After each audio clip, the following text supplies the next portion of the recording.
I'm Greg Hunter. Welcome to USAWatchdog.com. With us, a return trip from a guest in his first appearance. It was absolutely fabulous. People love him. He is an attorney. He's argued cases in front of the Supreme Court, many cases in front of the Ninth District Supreme Court.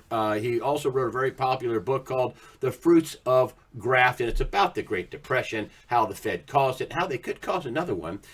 He is an expert on the Federal Reserve. His book was very well received. He was very well received on the USAWatchdog.com audience.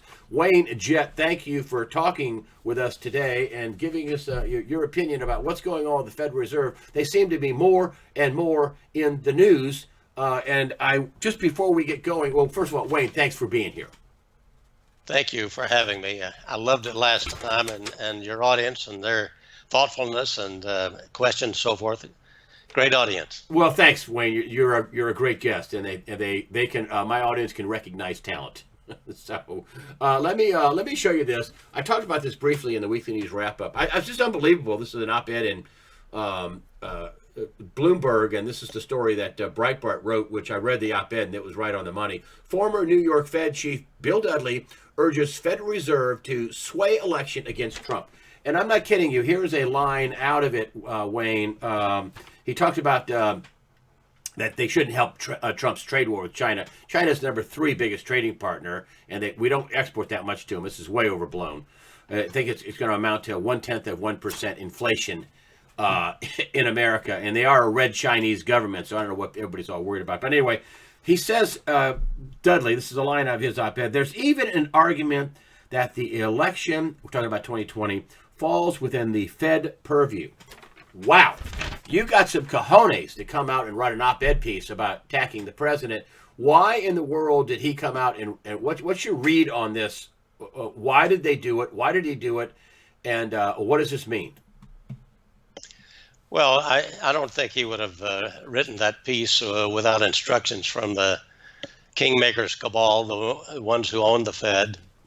I'm talking about the Fed is a privately owned bank. In every other country where there's a central bank of this nature, they ordinarily just call it the Rothschild Bank. But here we call it the Federal Reserve. The Federal Reserve Bank of New York, of course, really runs all of the open market operations. It basically calls the shot. It's the only one in which the president, the privately selected president of the New York Federal Reserve, is always ex officio vice chairman of the Federal Open Market Committee. The FOMC, of course, is the group that is authorized to make and to operate and control U.S. monetary policy. As vice chairman, he keeps the records of the meetings. And of course, always being there, no matter who's the chairman, the Federal Reserve Bank of New York essentially runs the Federal Open Market Committee. So what's up with them? What's up? Policy. So, and why such a high-ranking person? Why did they have such a high-ranking person? I mean, you couldn't get any higher than Dudley, other than Powell, I guess. Dudley is retired. Why now? Why are they doing this? Well, because they've got a president who is coming right at them and is in their wheelhouse in terms of what their role is. And he's basically given them warning shots across the bow that you come after me during my re-election term, I'm coming after you. And I think it's great. As I said last night in a piece I published on my website, Dudley has let the cat out of the bag, or as a way I sort of phrased it, he's stepped in it in terms of the Fed fight and put it right out front that yes, they are going after President Trump and ought to. And supposedly he's making a public case that that's for the good of the country. Ordinarily, what the Fed does is they go after the president or they go for him, which is usually the case. I use the example of that situation in the piece I put out. In 1979, along in October or so, gold was moving up into the range of 250 to maybe 270, 275 an ounce. And that was regarded as raging inflation, or certainly having that implication. And so Volcker replaced the previous Fed chairman, came in and immediately decided not to regulate interest rates anymore, the overnight rate.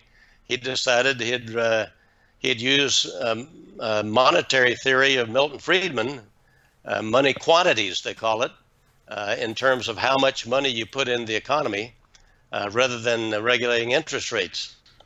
So what he did within the next 6 months after he had taken chairmanship is he got so enthusiastic about supporting the re-election of Jimmy Carter, he added so much money to the monetary base that the gold price went $892 an ounce by the middle of the summer of 1980. So it backfired. Now that was absolutely skyrocketing gold price. And of course, not only did the gold price go up, along with it went interest rates, and so we had double-digit interest rates. It was a disaster. It shut down the economy. And of course, Jimmy Carter, maybe for other good reasons as well, was ridden out of town on a rail, no re-election, even for an incumbent president, and Ronald Reagan was elected. But Volcker kept the pedal down in terms of his move in the other direction as soon as it appeared that Carter was going to be unelectable because of the economic disaster. And so they kept the pedal down on pulling money out of the economy so stringently that by 1982, 81, Volcker was being warned that if he took any more money out, the gold price was going to drop below 300, and there would be a disaster for the banks in that the oil price was crashing and Mexico wouldn't be able to repay the big loans the New York banks had made to Mexico. So all of that came into fruition. That's the kind of thing the Fed has done in the past in terms of getting into elections. They were all over the 1988 election, and the same thing is true on every other election. They are one of the most powerful instruments that the kingmakers have to determine what goes on in the political arena in the United States. What was the Go ahead. Go ahead. So in my opinion, Dudley did us a great favor by letting the cat out of the bag and making the Fed fair game for this president. He said, let's step up and let's cause a recession if necessary to get this president out of office. We can do it. Well, of course they can. They've done it whenever they want to, whether it's at election time or not. And in doing so, you can be sure that the big money people of Wall Street make a fortune on it every time the market crashes. It's certainly capable of crashing the stock market at this time if they choose to do so, particularly because they operate that exchange stabilization fund, they call it, which is a slush fund that allows them to buy anything and everything they want in amounts of money that we don't even know about. Trillions. Because it's kept completely secret. That's correct. So there we are. Well, I'm happy that he opened the fight so that the president can go right after them now. And I hope that that the president is in the position of going to a new dollar, a stable dollar that can only be done if the president is able to finish this so-called trade war that Dudley is charging him with. It's not a trade war that the president is waging. He is simply trying to get back a fair and balanced trade policy that was given away by previous presidents. Yep. We have had an $850 billion a year deficit, selling that many fewer goods to other countries than we buy from them. And you simply cannot have a sound currency when you have to pay out $850 billion in gold a year or in something of value. The way we've been paying it out so far is that China and other countries, China has been coming in and basically buying something near to $500 billion worth a year of U.S. assets, land, office buildings, homes, companies, and so forth and so on. We cannot stay that course, and we absolutely never should have gone down that path. We finally have a president that is strong enough and capable enough and understands enough about it. He knows that in order to have a sound currency, we've got to have a balanced trade relationship with every other nation. That's what he's asking for. That's what he's asking for from China. Buy as much from us as we buy from you. But He's China saying to doesn't the want that. EU and China wants it permanent well, and of course balanced. not. Of course. And a permanent balance means the failure of the United States government. It means a failure of the United States nation. It means a move to the global rule that the elite or the kingmakers cabal, as I'm calling them now, have wanted all these years. And thank the Lord that we presently still have this president. He survived despite many attacks against him, despite this attempt to run him from office with every kind of made-up legal charge possible. He's winning all of that, and he's winning in the important fights. We've still got some good ones to go yet, but it ought to be a very interesting election next year. I hope another win for the country, which was certainly so important in 2016. I just couldn't be more elated about the way that turned out, which I at least had a fair degree of confidence it would turn out the way it did, despite all of the lying polls that the controlled media operates in this country. It's really been quite an experience, but quite an eye-opener, I think, for lots of people. Yeah. But I think The latest is Quinnipiac. They're saying Trump's losing to 4 different Democrats. Oh, please stop. Oh, please stop. Yeah. Stop. It's absurd. It's absurd.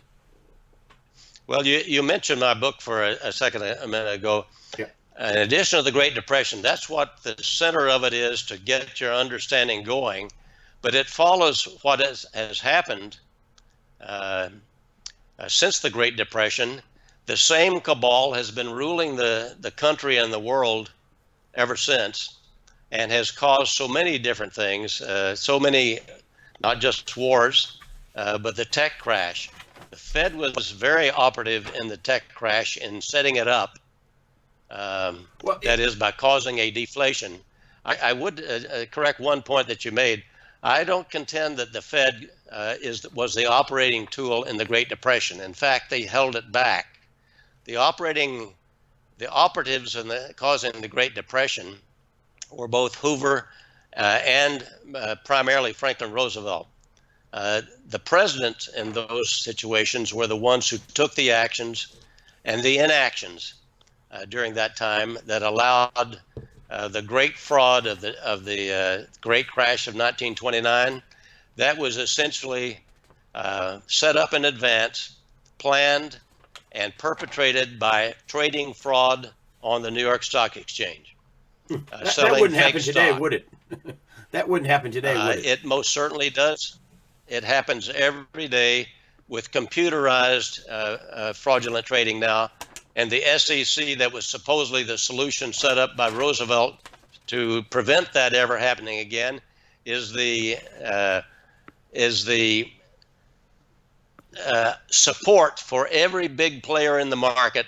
The big players never get anything except a slap on the hands, such as Goldman Sachs did, for example, for its central role in the tech crash. It got a $7 million fine for allowing all of its hedge funds direct access to its trading platforms during that entire period of the tech crash, so that the hedge funds could mark all of their short sales as long sales. Oh, So boy. it meant they didn't have to borrow the stock or deliver it, and so they could crash the stock price of any company just by selling it as if there was no tomorrow. Well, And let's get that's what they did after the Fed had set up the deflation that put the tech prices so high. so let's come Sorry back to be to so long. let's come back to Donald Trump. Donald Trump's been tweeting out Yes. about the Fed's your enemy. He said that who's the bigger enemy, Xi Jinping or Jerome Powell? He's got the Fed set up that if they don't act decisively to stop this sell off, he's going to blame them. He's set the stage to blame them. You haven't had a president of the United States use social media and use his power of his office to set the Federal Reserve up. Could you talk about that? Is that healthy? Is that something good? Well, it's always healthy for the public to be better informed, and what the president is doing is getting the communications out to let people know that there are motives affecting the Federal Reserve that are not at all in the nature of motives of a federal agency. People have got to get it straight in their understanding that the Federal Reserve is not federal. The only thing about it is that it has a board of governors that has no real authority over it. The board of governors does not run the Fed. It does not run the open market operations. That is all done by the New York Fed. The New York Fed is a private bank. Its president and CEO is privately selected by the owners of that bank. Those are the biggest banks in the world.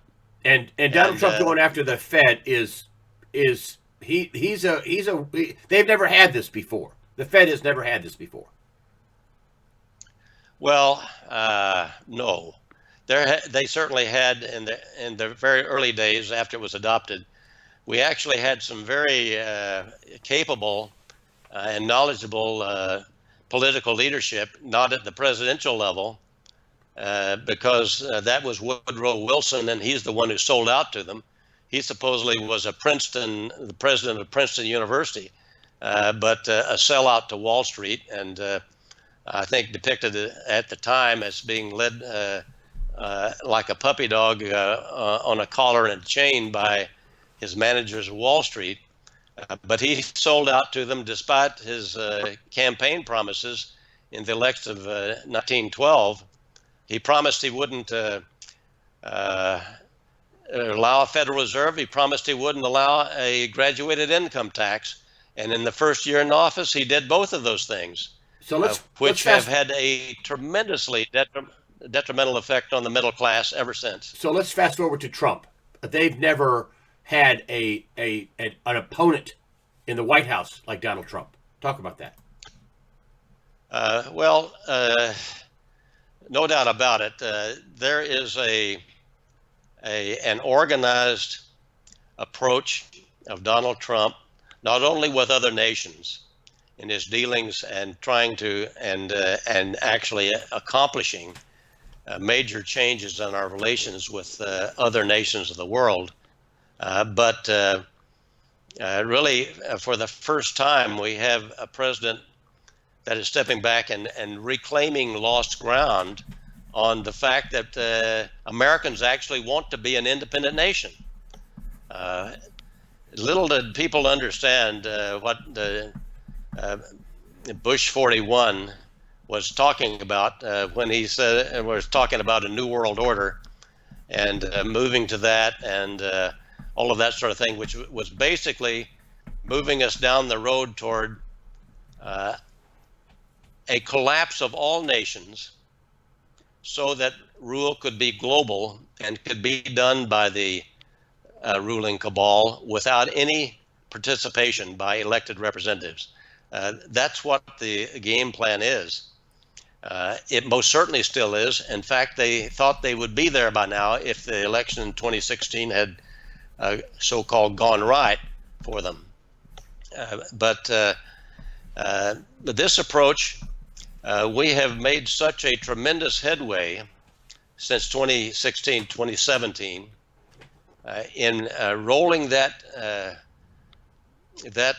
agenda back to the point that we actually are asserting that we want to be America, that we want to be an independent nation, that we want to have leadership and goals and national standards and so forth in accordance with the people of our nation, Amen. not according to what people in other parts of the world insist that we do, insist that we pay them, insist that we adopt this thing of so-called climate change and global warming as defined by them.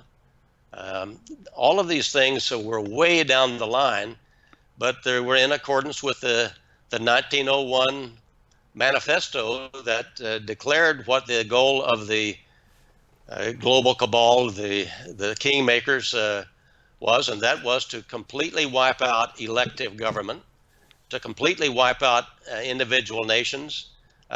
They asserted their intention of erecting a shadow government around the government of every nation in the world so that it could weaken the elected government, and eventually every elected government would collapse and fall into the control of the global cabal. Now, that was in writing, and the author of it was elected was invited almost immediately to the White House as the honored guest of President Theodore Roosevelt. H.G. Wells was the author, unknown at that time except for writing horror stories and science fiction. But that little book that got read by nobody except the elite put him on the map in terms of all the leaders of the world, because he was giving the game plan to them from the ruling elite. This is what's going to happen. What's the name of the book? And the name was Anticipations of the Reactions of Society to Mechanization and Progress, something like that. Okay. A so-called academic thing. It's in my book as a footnote, and I actually didn't find it until late after I'd already done my research, and was almost complete with my book when I found this additional manifesto that fit right in. I mean, if I had put it back in the first of my book at that point, I'd have to rewrite everything, because not everything, but because people would have thought that I was aiming toward that that target of what they were doing when I was doing my original research. But my original research found the things they had done, and then it turns out this manifesto, it was right according to what they had published to the dictators of the world, from Stalin, the crowns of Europe. Yes. All of them were basically saying, we're going to have a graduated income tax to take the earnings of all those people who work for a living. That's the middle class. That's the graduated income tax. We're going to have tax-exempt trusts or foundations to protect the wealth of those who are on our side. Like the Clinton global charity fraud. Let's come back to Yes. fast forward back up to what Donald Trump's doing. What's today? Yes. And you're saying he's trying to Yes. rebalance. This thing with China is so lopsided that if we do have a new currency, a treasury dollar, a gold standard, whatever, it would be so lopsided we'd have all of our gold vacuumed out of the country. Talk about the new currency. What you think Donald Trump is aiming for? What's he aiming for with this whole trade thing? He wants trade even so that he can have a new currency. Is that right? Explain. Yes, that's right. In order to balance trade, you have to go after China, not to start a trade war. Just tell them, we want you to buy as much from us as we buy from you. It's that simple. They shouldn't be able to grow so much that by requiring their people to work for nothing as slaves, and then selling to us as a great profit, putting it into their war chest, and buying assets all over the world to become a world dominant power. That's what they've been doing, and that's what they were given the ability to do by our previous presidents, who were doing this on the basis that the world leading power was the United States of America. And in order to have that nation collapse, they had to weaken us severely. And that's why those trade policies were put into place in the 90s, the 1990s, and the 2000s. It got gradually worse. We got this tremendous deficit, and we have to get back from that. We have to have a balanced current account in terms of selling as much as we buy from abroad. And on that basis, we can then go to a gold standard. Gold doesn't mean that everyone pays for everything in gold, but you have a currency that can be immediately convertible into gold on a stated price of gold. And then the Fed, or not the Fed, but the U.S. Treasury would have a very easy time. It's a very simple process of managing the money supply and the number of dollars you put out in paper by simply keeping the price of gold stable. When you keep the price of gold stable, nobody is going to exchange their dollars for it, because you can rely on the paper as always being able to get the same amount of gold.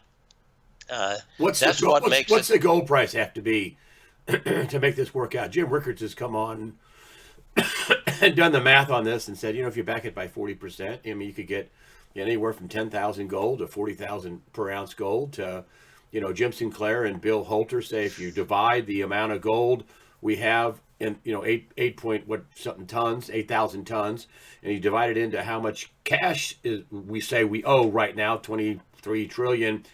That's not even accounting for the 21 trillion in missing money. They're looking at 87,000 an ounce. I mean, the amounts are astronomical.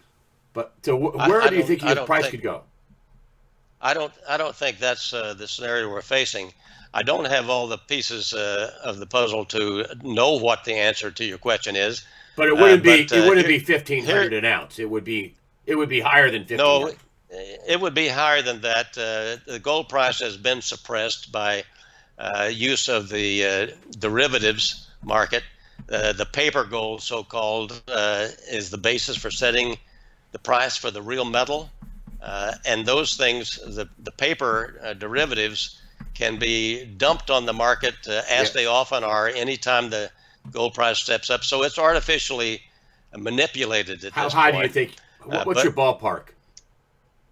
Well, what you need to do in going to a gold-backed currency is you need to make a careful evaluation of the cost of living presently.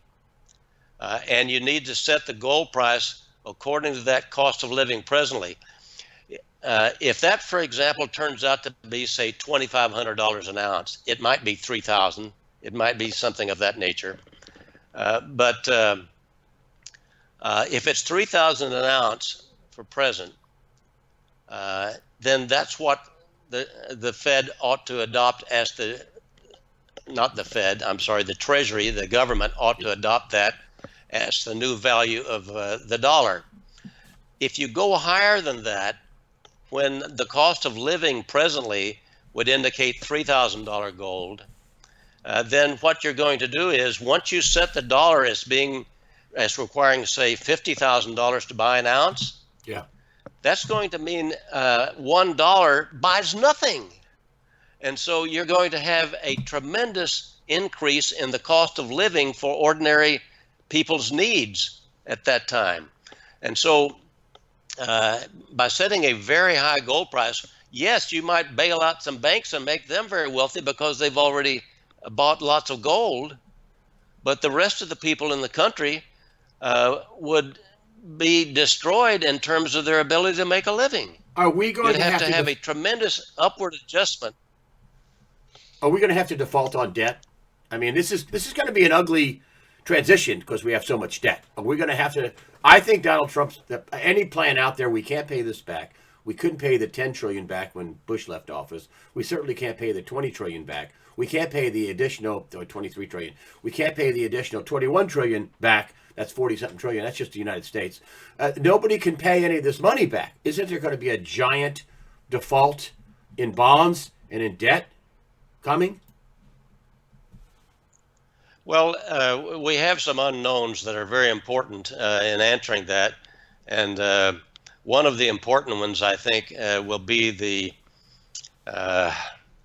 the extent to which the president has been able to, and our government has been able to recover ill-gotten gains, stolen wealth, illicit wealth that has been gained either by sucking the gold out of Fort Knox and stealing it through the leasing program or other types of shipments of gold from our possession that have been under the table or unauthorized or just basically out and out theft by people in control of important government positions. That has been going on for quite some time. There has been a great deal of theft of gold at various levels. There have also been a great deal of fortunes built by such things as the drug trade and so forth, all of which is a part of the corruption that relates to the executive order that you and I spoke about before, signed in 2017, December 21st of 2017, to prohibit or to declare a national and world emergency relating to human trafficking and related corruption. Correct. In that circumstance, I believe there's reason to believe that a great deal of wealth has been confiscated. At least it's been frozen by that executive order by everyone named on it. All of their wealth is immediately frozen and subject to confiscation and claimed by the U.S. government. I think that not only that executive order, but also actions of our military secretly in taking action to recover large amounts of stolen gold placed in various remote portions of the world. We have to wait and see how successful President Trump has been in making recovery of assets of that nature. It could be that we have a good deal more gold than we know about presently. So we're going to have to wait and see what news we get about that in the future. In other words, the way it looks, and a lot of people, they didn't even cover this executive order. He deemed it a national emergency. Nobody in the White House press corps, these stupid people they hire, would say, hey, this is on whitehouse.gov. You just declared a national emergency and that these people could try to take the government down. We're all back to that. And they actually said that these people could take the government down. And it declared a national emergency. It's in the executive order. You can read it for yourself. It's on whitehouse.gov. It's December 21st, yes. 2017 is the executive order on whitehouse.gov. This is not some, tinfoil hat, I'm in my parents' basement thing. What you're talking about is the president has already laid out the framework that you can't keep the money, gold, land. You can't keep all the stuff you stole. Is that basically what it sums up to be? Yes, that's correct. And I think there's going to be more of that nature relating to misconduct relating to the central banks, including the Federal Reserve, what has been done out the back door. I mean, they don't even have to use the back door at the Fed. They never get audited. So they can do whatever they want. We never see what their financial position actually is. We don't know whether any of the money that they've sent out the back door to their owners has ever, they may not even have records of the loans. Maybe they do. Whether they're paid back again is another matter. But they could be shoveling money out the back door of the Fed right now. And that money would be used to buy hard assets on the basis that the dollar is still valuable money. But the people who accept those dollars would then wind up holding nothing but worthless paper if the dollar goes defunct, while the ones buying them, in other words, the owners of the Federal Reserve, would be buying good land, mansions, you name it, politicians, all of those kinds of things have been the hallmark of those who have, we'll say, intimate relations with the Federal Reserve, being the reserve currency of the world that can buy assets any place in the world, and at this point still can do that. So those are the kind of things that being on the outside, it's very difficult to come up with a hard and fast number as to what would be a good gold price. Somehow those things have to be acted upon and brought back under control, and then you have a universe with which you can deal and come up with something that works well for the people of the country and for the people of the world who've been subjected to this fiat currency a fiat currency is one that is money only by fiat, that is by law. by decree. Otherwise, it's worthless paper. So And that's this what the dollar is presently, and we need to reform it. and this brings us all the way back around. So you have this, the jig is up type routine. The Federal Reserve is being attacked by the president. The president wants to take the country in a different direction. They want to have a trade balance, which they know that this imbalance with China, nobody said a peep about it. It's too stupid to be stupid. And so, thus, we're going to come all the way back around to Dudley writing this op-ed at this time, talking about affecting the election. The Fed is panicking. Is that right? Is the Fed by putting out this op-ed piece? And there's no way he did this all by himself. I'm talking about Bill Dudley. By putting out this op-ed piece, is that a sign that the Fed is panicking over Donald Trump? Well, whether it's a panic, I love it. And so I believe that they have made a tactical error.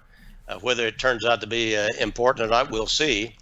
But it certainly allows the president to go after them now. And of course, he was anyway. But let's see how well we do. They've been able, apparently, someone from the cabal has been persuading China not to do business with President Trump, to make it more seem like a trade war, when actually he's simply wanting to have a balanced trade relationship. And it had appeared that they were telling him that they were entirely willing to do that. Now they've changed their minds. But the course is still the same. We must balance our trade with them. And the so-called tariffs that they're paying, yes, that will help balance the trade deficit. It gets us closer there, whether you call it sales to them or tariffs from them. It increases the inflow of funds back into the United States, part of what we would like to have. But we'd rather be selling them goods rather than just taking money and increasing the prices of things we buy from them. They're calling the shot on that, and they can come back around. I think there's still room for success on this, but to me, it seems to bring closer to today's date the time at which we need to go ahead and make a move on the dollar. I've been saying, I think I'm right, that we need to move to the new currency before the dollar crashes. We don't want to wait until the Fed takes it to zero. We want to make it as smooth as possible so that people are not out in the streets and unable to buy food before we actually move to the new dollar. So that's what I'm hoping and planning for. And you think the Fed would crash the dollar? You think the Fed would crash the dollar to zero? Well, yes, that they would keep putting out the dollars to their friends to buy as many hard assets as possible, and that would certainly flood the market with more currency than the market could stand, and that would have a tremendous impact on the price of food and other necessities. Boy. So we don't want that to get out of hand. We don't want it to be an open fight before he makes his move to replace the dollar and end the Fed, I hope. And you think he's going to make a move at some point? Well, yes, it's got to be, because his hand is also being forced by other nations. Other trading nations are unwilling to take the dollar any longer. They're unwilling to take Treasury securities any longer. They know that essentially they're worthless paper, and they won't get things back for them. They will be in the nature of holding paper of a bankrupt when the president, whoever the president is, goes to them later and says, we can't pay this back, we have no gold, and so forth. Sometimes that results in a war. Sometimes it results in this takeover of assets within a country. I'm certainly hopeful, and I believe that will not come to that since we have this this new opportunity that we certainly were not having up to 2016. We had really no hope of a president until we had one that could pay his own way into office rather than taking money from the cabal, Yeah. taking money from those who pick every president of both parties. So And Donald Trump takes all this. this is a Go ahead. Sorry. yes. Donald Trump, I recognized immediately when he was elected, when he announced his candidacy, that this is what I had noticed before, that we'll have to have someone able to pay for his own way into the presidency. If he takes money from the cabal, he will be a tool and will not have the protection that he needs in order to stay alive if he crosses them. And he certainly so far he's had tremendous security. And certainly he's crossing them. He's at war with them. Donald Trump is at war with the Fed. And they pretty much confirmed that with this Bill Dudley op-ed piece. Am I right? Well, yes, and yes, that's true, but it's been apparent all along. No question that the Fed is a cabal operation. It's like a foreign outpost occupying the United States and a tremendous center of power for the kingmakers. And the sooner it can be ended, the better for us. And we have the opportunity only because we have the first president in my lifetime that actually has the capability of doing this and has been so much more effective in running operations and in planning operations and getting things done with other countries.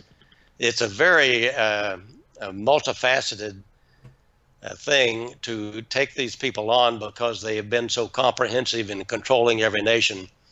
They've got control of many other nations as well, but President Trump is helping the other nations get free of them as well as ourselves. So we're making real progress. And I think we're going to see some more progress before the election next year. Wayne Jett, the website Classical Capital, is that right? ClassicalCapital.com? That's correct. And that's the only place now that you can get the hardback copy of my book. Okay, and your book is front and center up there. You also are, you write, I wouldn't say you're a prolific writer, but you write fairly consistently in some of your latest articles about how, you know, the Ford chairman told Donald Trump, you can't criticize us. Please don't criticize us. You know, they're freaking out over him. You know, this Dudley thing tells me they're freaking out over Donald Trump. I mean, they're afraid of him. Am I right? Well, all of the writings on my, yeah. Go ahead. Of course. I mean, when have they had a threat other than this?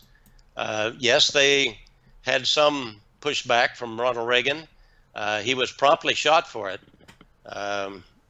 You know, within a few months of his taking office, which has been the pattern over the centuries in the United States. Usually, anyone who takes on the global cabal, as I developed the history of it from the 1800s. All through the Depression and then up to date through 2011. It's a continuous process, and boy, oh boy, I wish I had had the premonition of the 2016 election in 2011, because I could have been a little more optimistic. But I think I more or less said maybe what we're going to have in order to get out of this. But well, the military realizes what a ride it's been. Yeah, the military realizes they're they're going to hit the trash heap, and they're like, no, we're not going to hit the trash heap. We're not going to be governed by the Chinese or by the global cabal. Or the only reason why he's in is the military backs him. Well, it certainly I think has a great deal to do with his safety. And with the ability to thwart some of the attacks that have been attempted on the country. Some have been actually completed, but they, I think, of a smaller nature than some of the attempts that have been thwarted. And thank the Lord for that. It's a dangerous time, but one I think that has great possibilities. I'm very hopeful, as much so as I've been in many years, and so I thank you for the chance to talk about it this morning, Greg. Well, Wayne, thank you for joining us today. I know I went a little long on this. It's going to just be a one-parter because I want everybody to get the whole thing, boom, at one shot. You enlightened us on the trade war, really the trade rebalancing. It's less a war and more rebalancing, so he can make way for a currency. Lots of stuff going on. The confiscation. A lot of people don't talk about that, but that he's got a plan to confiscate assets that would cushion the fall. And Wayne Jett, the website is classicalcapital.com. The book is I had it right here. Oh shoot! Oh come on! The fruits of. I got it. Let me get it. The fruits of graft. Yeah, the fruits of graft. All about the Great Depression. All about the Federal Reserve, and all about that. Thank you, Wayne Jett, for joining us today on USAWatchdog.com. Very happy to be here, Greg. Thanks for having me. Okay, buddy.